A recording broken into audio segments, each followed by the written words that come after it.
कहानी का शीर्षक चिंता की चाबी। एक छोटे से गांव में राम नाम का एक युवक रहता था।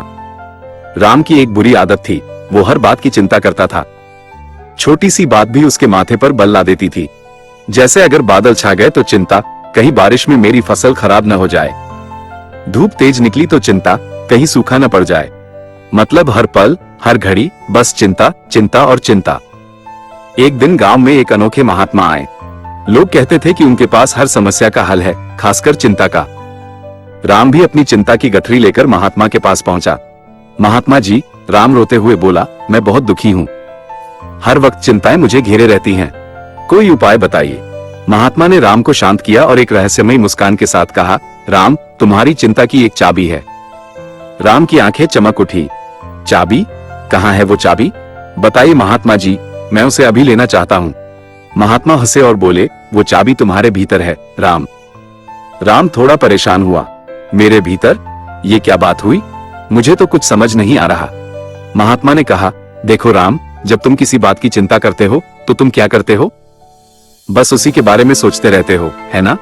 उस समस्या को अपने दिमाग में घुमाते रहते हो, जैसे कोई कैसेट बार बार रिवाइंड हो रहा हो। और जितना तुम सोचते हो उतनी ही तुम्हारी चिंता बढ़ती है, जैसे आग में घी डालना। राम ने हामी भरी। महात्मा ने आगे कहा, अब सोचो, अगर तुम उस कैसेट को ही बंद कर दो, मतलब उस समस्या के बारे में सोचना ही छोड़ दो, तो क्या होगा?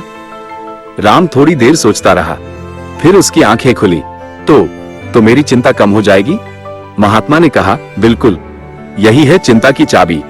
जब तुम किसी समस्या के बारे में सोचना बंद कर देते हो तो तुम्हारी चिंता अपने आप कम हो जाती है, क्योंकि चिंता भविष्य की अनिश्चितताओं के बारे में सोचने से पैदा होती है।